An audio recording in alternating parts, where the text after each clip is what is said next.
Subscribe now and press the bell icon. Never miss an update.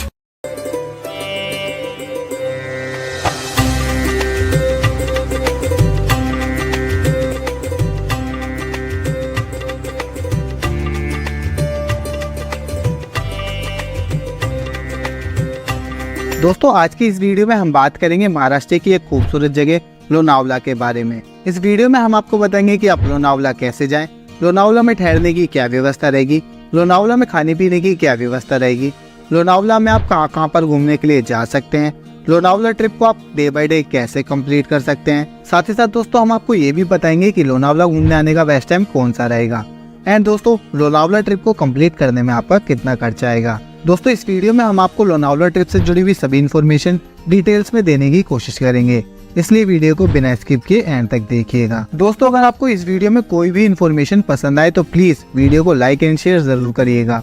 चलिए दोस्तों देर न करते हुए शुरू करते हैं। लोनावला महाराष्ट्र के जिले में स्थित एक ब्यूटीफुल हिल स्टेशन है। लोनावला सी लेवल से लगभग 620 मीटर की ऊंचाई पर स्थित है, जो कि आसपास की सह्याद्री हिल से घिरा हुआ है। लोनावला शहर की चहल पहल से दूर एक शांत एंड बहुत ही आकर्षित जगह है।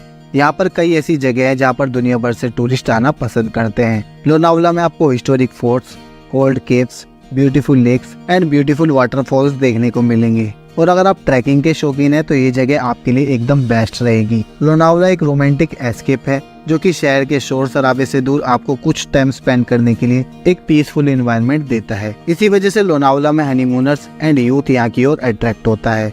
अगर आप भी लोनावला में आकर अपनी ट्रिप को यादगार बनाना चाहते हैं तो सबसे पहले आपको ये जानना होगा कि आप लोनावला तक कैसे पहुंच सकते हैं। दोस्तों आप लोनावला तक बस, ट्रेन या फिर फ्लाइट के थ्रू आ सकते हैं। अगर आप बस के माध्यम से लोनावला तक जाना चाहते हैं तो लोनावला मुंबई या फिर महाराष्ट्र के शहरों से बस के माध्यम से वेल कनेक्टेड है। आप इन बस के थ्रू लोनावला तक जा सकते हैं। अगर आप मुंबई या फिर पुणे से बस के थ्रू लोनावला तक जाएंगे तो इनकी नॉर्मल बसेस की टिकट 120 रुपए से लेकर 140 रुपए रहेगी एंड वोल्वो बसेस की टिकट लगभग 450 रुपए तक रहती है। और अगर आप ट्रेन के माध्यम से लोनावला तक जाना चाहते हैं तो दोस्तों लोनावला में रेलवे स्टेशन है। लोनावला रेलवे स्टेशन भारत के सभी बड़े शहरों से ट्रेन के माध्यम से वेल कनेक्टेड है, तो आप इजीली यहाँ पर पहुँच जाएंगे। अगर आपको यहाँ तक के लिए डायरेक्ट ट्रेन की सुविधा नहीं मिलती है तो आप पुणे रेलवे स्टेशन तक या फिर छत्रपति शिवाजी रेलवे स्टेशन तक ट्रेन के माध्यम से आ सकते हैं। देन वहाँ से आप बस या फिर टैक्सी के थ्रू लोनावला तक जा सकते हैं। एंड अगर आप फ्लाइट के थ्रू लोनावला तक जाना चाहते हैं तो दोस्तों लोनावला के सबसे nearest airport Pune international airport है, जो कि लोनावला से लगभग 70 किलोमीटर की दूरी पर है। अगर आपको यहाँ तक के लिए सुविधा नहीं मिलती है तो आप मुंबई के छत्रपति शिवाजी इंटरनेशनल एयरपोर्ट तक आ सकते हैं एंड वहाँ से आप टैक्सी या फिर बसेस के थ्रू लोनावला तक जा सकते हैं। छत्रपति शिवाजी एयरपोर्ट से लोनावला की दूरी लगभग 90 किलोमीटर की रहती है। चलिए दोस्तों अब आप लोनावला तक पहुंच जाएंगे तो अब बात कर देते हैं कि लोनावला में ठहरने की क्या व्यवस्था रहेगी। लोनावला में आपको ठहरने के लिए रिजॉर्ट मिल जाते हैं, डॉर्मेट्री मिल जाएगी और आपको होटल्स भी मिल जाते हैं। अगर आप होटल ले रहे हैं तो आप रेलवे स्टेशन के आसपास में ही होटल ले सकते हैं, जहाँ पर आपको 1000 रुपए से लेकर 5000 रुपए तक में होटल मिल जाते हैं, जो कि अलग अलग सुविधा के हिसाब से होते हैं। आप अपने बजट एंड सुविधा के हिसाब से इन होटल में ठहर सकते हैं। आपको रिजॉर्ट लगभग 2500 रुपए तक में मिल जाएंगे एंड डॉर्मेट्री लगभग आपको 700 रुपए से लेकर 800 रुपए तक पे मिल जाएगी। लेकिन दोस्तों एक बात का ध्यान रखिएगा कि इन होटल्स में, रिजॉर्ट में या फिर डॉर्मेट्री में ठहरने के प्राइस सीजन पर डिपेंड होते हैं। इनके प्राइस सीजन के हिसाब से अप डाउन होते रहते हैं, तो इस चीज का आप ध्यान रखिएगा। चलिए दोस्तों अब लोनावला में ठहरने की व्यवस्था की बात हो गई है तो अब बात कर लेते हैं कि लोनावला में खाने पीने की क्या व्यवस्था रहेगी। दोस्तों आपको लोनावला में खाने पीने की कोई समस्या नहीं होने वाली है, बिकॉज लोनावला में आपको आपके होटल में या फिर उसके आसपास में खाने पीने के लिए स्ट्रीट फूड, रेस्टोरेंट एंड ढाबे जैसे ऑप्शन मिल जाते हैं। एंड यहाँ पर आपको एक नॉर्मल थाली की कॉस्ट लगभग 200 रुपए तक की आएगी। आपको यहाँ पर किसी भी तरह की खाने की सुविधा इजीली हो जाती है। एंड दोस्तों आप यहाँ पर यहाँ के बड़ा पाव, भाजी एंड मोस्ट फेमस चिक्की को जरूर टेस्ट कीजिएगा, जो कि यहाँ पर आने वाला हर टूरिस्ट इन्हें जरूर टेस्ट करता है और चिक्की को अपने साथ घर लेकर भी जाता है। तो चलिए दोस्तों खाने पीने की व्यवस्था की भी बात हो गई है तो अब बात करते हैं कि आप डे बाय डे कैसे और कहाँ पर घूमने के लिए जा सकते हैं। दोस्तों आप डे 1 में सबसे पहले अपने होटल के पास से ही ऑटो या फिर टैक्सी बुक कर सकते हैं।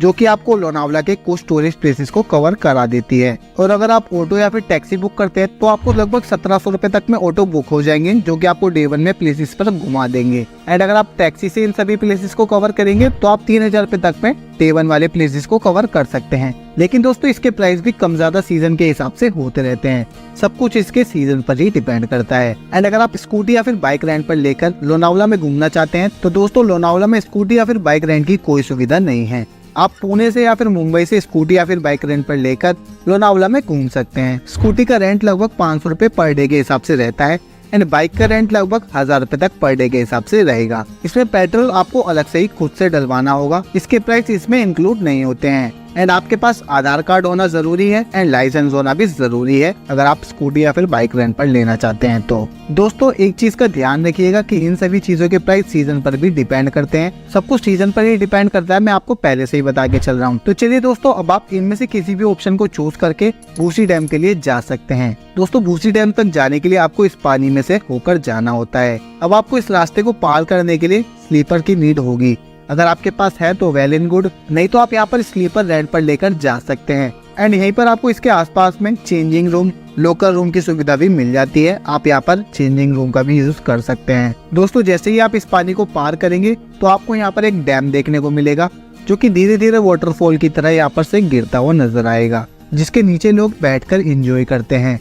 एंड यहाँ पर लोग डैम का इसी तरह से आनंद लेते हैं।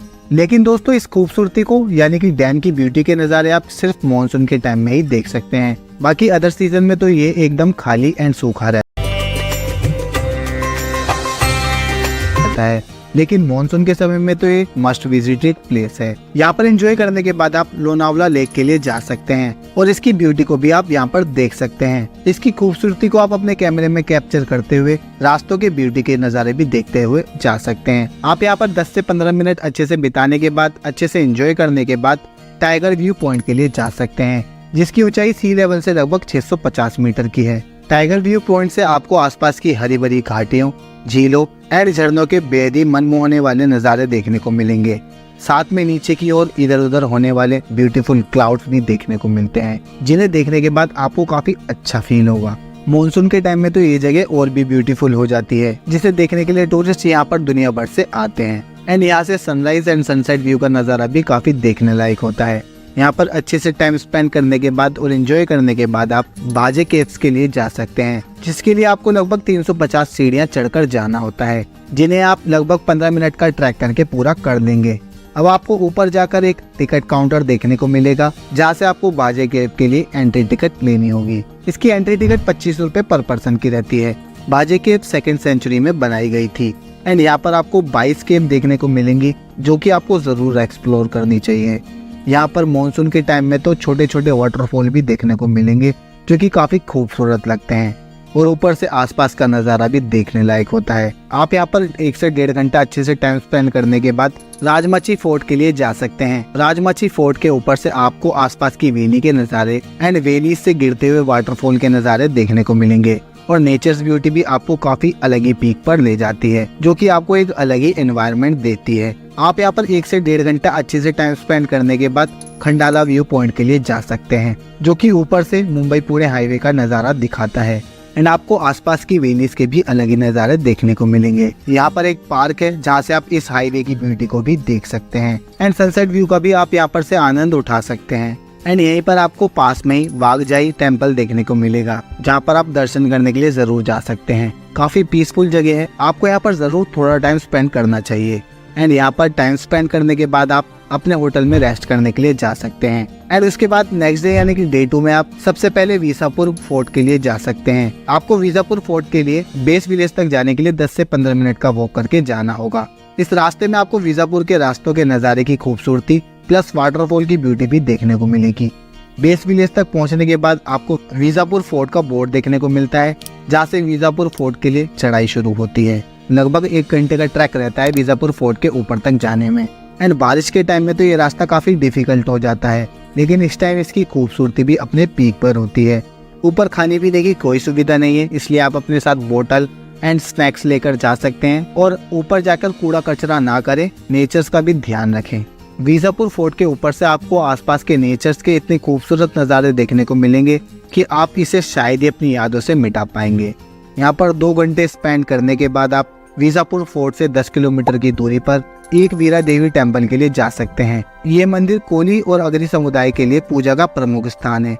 ये मंदिर एक पहाड़ी पर स्थित है और मंदिर तक पहुंचने के लिए आपको लगभग 500 सीढ़ियां चढ़नी होती है। इस मंदिर की एक प्रसिद्ध कहानी है। माना जाता है कि एक वीरा माता ने पांडवों की परीक्षा के लिए उन्हें 1 दिन का समय दिया था। पांडवों को 1 दिन के अंदर एक वीरा माता के मंदिर का निर्माण करना था और पांडवों ने इसे पूरी तरह से निभाया भी और 1 दिन के अंदर उन्होंने इस मंदिर का निर्माण किया। इस निर्माण से खुश होकर एक वीरा माता ने गुप्त निवास में रहने के लिए पांडवों को आशीर्वाद दिया कि उन्हें कोई भी नहीं देख सकता, वो आराम से गुप्त निवास कर सकते हैं। आप यहाँ पर अच्छे से दर्शन करने के बाद उसके पीछे ही कार्ला केव्स के लिए जा सकते हैं। कार्ला केव्स भी काफी ब्यूटीफुल सी केव है जो कि घूमने के लिए मानसून के समय में काफी खूबसूरत लगती है, क्योंकि यहाँ से भी आपको नेचर्स की ब्यूटीफुल नज़ारे देखने को मिलते हैं। इस केव की भी एंट्री टिकट 25 रुपए पर पर्सन की है। आप यहाँ पर अच्छे से टाइम स्पेंड करने के बाद उसके बाद लोहगढ़ फोर्ट के लिए जा सकते हैं, जो कि ऊपर से काफी ब्यूटीफुल नज़ारे दिखाता है।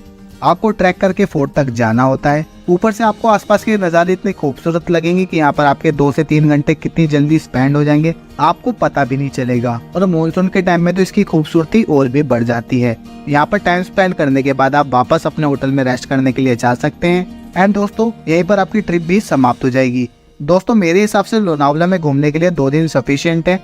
आप 2 दिन में ही सभी मोस्ट फेमस प्लेसेस को कवर कर लेते हैं। अगर आप एक बजट ट्रैवलर हैं तो आप 2 दिन में यहाँ पर घूम सकते हैं। एंड अगर आपके पास लोनावला में घूमने के लिए और भी समय है तो आप लोनावला में डे 3 में पवाना लेक के लिए जा सकते हैं, नारायणी धाम टेम्पल के लिए जा सकते हैं, या फिर आप इमेजिका थीम पार्क के लिए जा सकते हैं। चलिए दोस्तों, अब हमने सभी प्लेसेस पर कैसे घूमना है ये बात तो कर ली है। अब हम बात कर लेते हैं कि यहाँ पर आने का बेस्ट टाइम कौन सा रहेगा। तो दोस्तों, अगर आप एक बजट ट्रैवलर हैं तो आप अक्टूबर से फरवरी के बीच में यहाँ पर आ सकते हैं। एंड अगर आप बारिश में घूमना पसंद करते हैं और मानसून के टाइम में किसी प्लेस पर जाना चाहते हैं तो आप लोनावला आ सकते हैं। लोनावला की खूबसूरती मानसून के टाइम में तो और भी बढ़ जाती है।